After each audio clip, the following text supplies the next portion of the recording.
Hey, how's it going, everyone? My name is Derek Afasi. I'm the owner of Afasi Financial Group and RetireSharp.com. Today's topic, I want to discuss with you guys annuity insurance and what is annuity insurance, what are some of the misconceptions with regarding an annuity insurance policy, and kind of how someone could leverage it for their retirement needs, whether that's on an accumulation stage or most importantly on an income stage. Why it's important to use an annuity in that specific type of situation, especially when someone's more terrified with speculations and terrified with the market, how annuities could be a nice little chassis to leave your monies into. And then also when it completely is just the wrong situation and when someone really should not be placing their monies into annuity contracts. And, so I want to kind of expose and talk about some good things as well. Now, one of the things why you hear annuity insurance, understand with annuity contracts, they could only be offered through insurance companies. So that's why it says retirement product through insurance companies. So you can't have a bank that's offering an annuity contract, just like you can't have an insurance company that's offering a bank product like a certificate of deposit, bank CD, money market account, etc. They have different tiers of safety. It's something known as a legal reserve structure, to make sure that if that specific company goes under on a fixed sense, if there's some sort of fixed account that's being handled through an annuity contract, there has to be tiers of safety that are put in place to make sure that these contracts are very safe, secure, protected.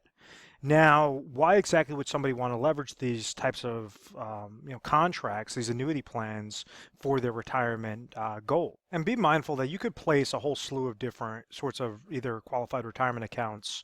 You could roll them over and create different types of IRA annuity contracts, or you could even use non-qualified monies, like if you just sold a business, sold a house, and you have a large cash deposit, you could use those into annuity contracts as well. So you have the difference between qualified annuity plans versus non-qualified annuity plans. Now, an annuity is not just something that's different. It's not just some random plan that is 100% non-qualified. You could leverage 401k monies, and if you suffice certain criteria, such as you hit 59.5 rule, such as you left that employer, you could go and roll them over into a specifically designed IRA contract that's established through an annuity. And the reason why individuals do that is for that safety aspect. So they understand, okay, maybe income, which is probably the most important aspect with somebody that's gearing up for retirement, is because they understand they're not going to be working anymore. They've established these different retirement savings, whether that's in cash accounts or qualified retirement accounts, and now they want to learn how to properly pull distributions from those accounts and make sure that when they start pulling distributions, that's money that they can never outlive. So many times individuals get set up or they kind of fall victim to thinking that an annuity contract is just a generic type of contract like it was in the 1950s, 1960s, 1970s, where you would only focus in on annuitization. And what I mean by that is annuity contracts are the opposite of life insurance. So with life insurance, it protects somebody from from dying too soon, meaning that if somebody passed away and they didn't hit retirement or they didn't hit their projected lifespan, well, then they could leave a legacy. They could make sure that they have lump sums of money that get passed over to the beneficiaries if that person was to pass away in an accident or some sort of ailment. So annuity contracts were established to prevent somebody from living too long, meaning that prevent somebody from outliving their retirement accounts or monies that they geared for retirement. So the most basic sorts of annuity contracts, and understand, annuity contracts are not established like this. You still have some that are established like that, but you've had so many different modifications of annuities, and this is the biggest misconception, is because someone thinks, oh, well, I've heard of an annuity back in the 1990s, and I wasn't interested back then, so therefore there's not going to be a difference now. And it's completely wrong. That's the complete wrong way of thinking. Just like anything, there's been innovations through any sort of technological advance, as well as with financial products as well, because it has to incorporate that ever-changing environment, the markets that are crashing, the low interest rate environment. So this is why you see these little appealing structures, these little appealing contracts that might pop up out of nowhere specifically for an individual situation. But back to my point, essentially old annuity contracts, you would give that company a lump sum of money, and then they would pay back that person in the form of lifetime income stream. So let's say if somebody's 60 years old and they handed an insurance company a very generic sort of immediate annuity, they would hand them $100,000. Well, maybe this person is a male age 60. Well, the insurance company would have actuarial tables and use mortality tables and say, okay, based upon our analysis, they should live into their early 80s, and therefore we'll pay them back maybe $5,000 every single year to the day that they pass away. So we understand from the client's perspective, they're receiving $5,000 each and every year. So even if they live past that 20 years, 5,000 times 20 years is their break point of 100 grand for easy math. Any year that they live past those 20 years is now pure profit to that individual. Well, the insurance company leverages the law of large numbers, so they understand with those sorts of contracts, yes, they could take $100,000 with this guy, and they could do that with thousands and millions of other people, and therefore protect their risk analysis to make sure that the mortality tables are always in their favor. So if this person passed away after 5 years, well, $25,000 got paid out to him, but now the insurance company keeps $75,000. Those were the old ways on how annuities used to work when you have a life-only single option, and it's been a lot different. You've had modifications to these types of contracts because it pissed a lot of people off. They didn't like that aspect. They understood that insurance companies were just getting rich hand over fist. Now, understand, you still have contracts out there, and even when you have, some of the newer annuities out there, like ones with income riders, you had variable annuities with income riders that were really attractive early 2000s, and then you had the hybrid annuities, fixed index annuities with income riders that came out after the 2008 market crash, and now you're starting to see all these companies jump on the bandwagon with these lifetime income products.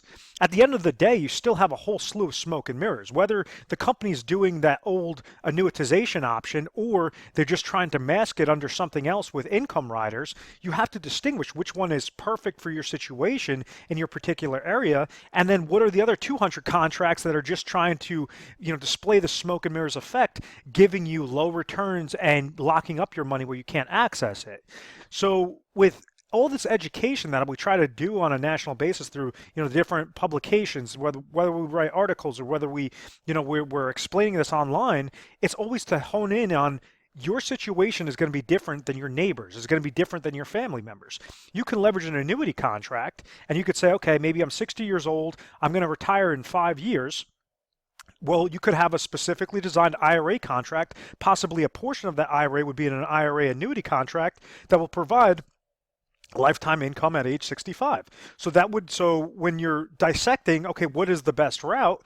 We would determine, if you call into our agency, this is what we do, we're an independent agency, so we have proprietary strategies and we have all the relationships out there to make sure that we could say, okay, company A, they're trying to do a smoke and mirrors, as opposed to company B is going to be ideal off of the 1,200 different scenarios that come back. So if you're looking for max income plan, that could be a specific, that could be accomplished through an annuity contract.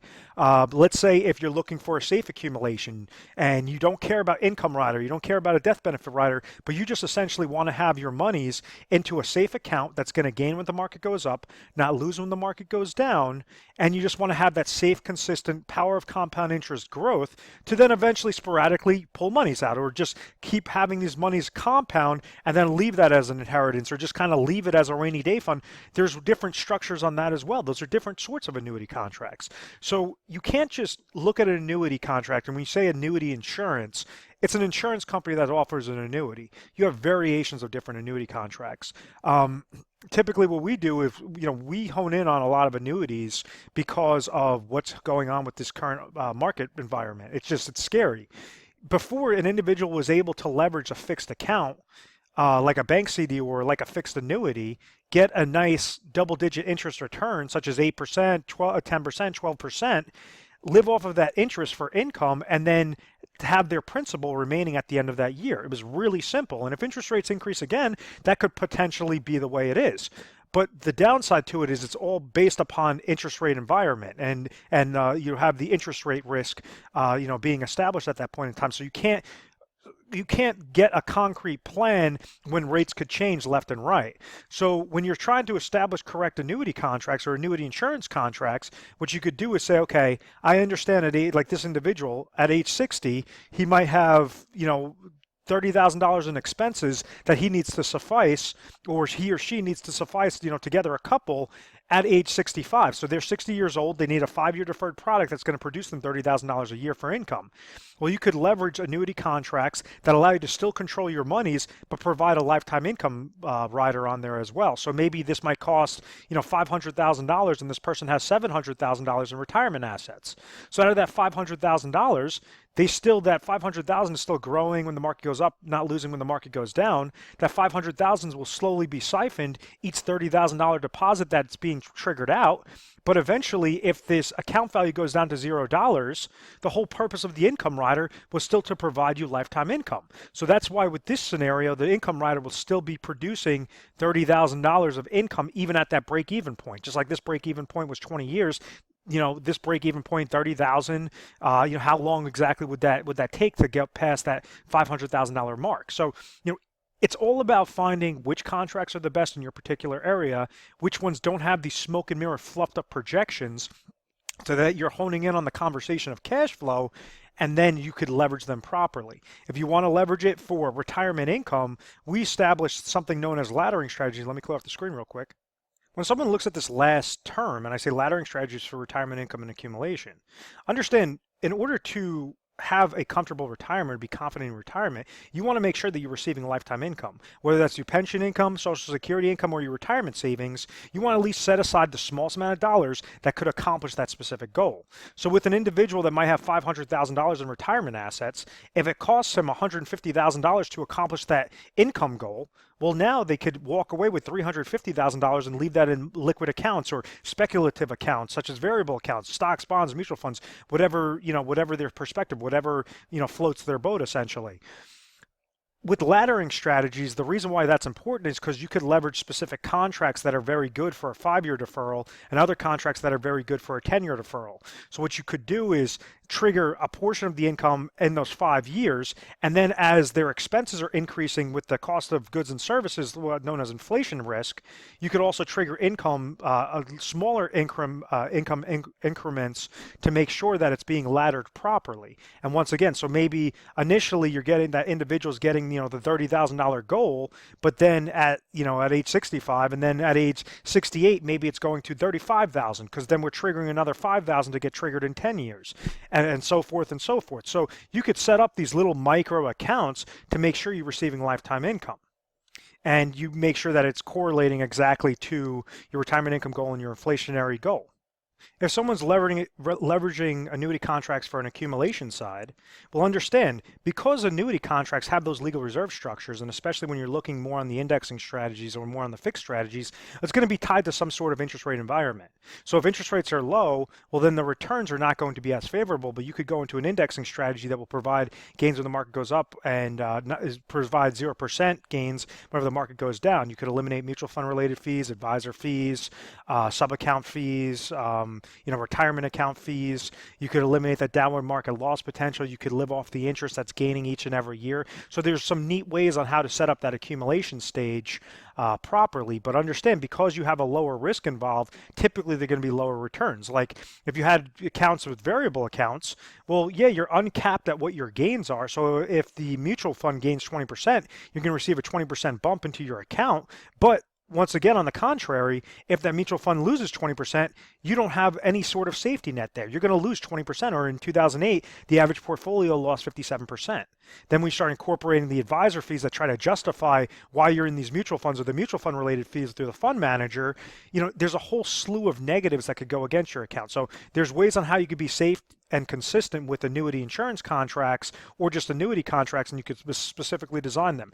For non-qualified monies, there's going to be particular products for that. For qualified monies, you want to use the smallest amount of dollars and only as much as necessary, so you could maximize the most amount of emergency funds and speculative investments, so that you could have fun in your retirement. You're not freaking out if the market goes down. So these are the different things that we try to show individuals on a daily basis.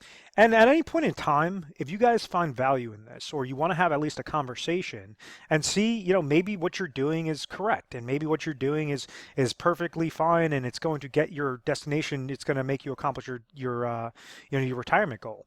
Well, it's good to at least have some good free advice on whether or not that is true, or whether or not you're interested in one annuity contract and you want to just have a second opinion saying, is this something that you guys would recommend? And, many times, and I was just dealing with a client recently about a week ago or 2 weeks ago, and he said, in the beginning, I wasn't going to call, but, you mentioned something at the end of your videos, and you said, what do you really have to lose is just get a second opinion. And if anything, you guys are going to be more educated on either what you're doing is correct, or, there might be some better options out there. But it's particular with whatever whatever your age is, whenever you're looking to retire, whatever you're looking to accumulate, all of those different factors all go into the same sort of process. And we have something that's an exclusive process known as the Retire Sharp Planning System, which just allows us to have basically a lot more chips, a lot more eggs in the baskets to therefore choose when we give our top 3 recommendations.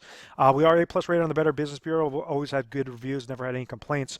But at the end of the day, if you guys really find value in this and you really just want a second opinion and want to at least speak with a specialist, we're available 24 hours a day, 7 days a week. Our 800 number is 1-800-566-1002. I want to thank you very much for watching this video. Please feel free to subscribe to our YouTube channel, Retire Sharp, so you could have access to the most updated videos. Thanks so much, guys.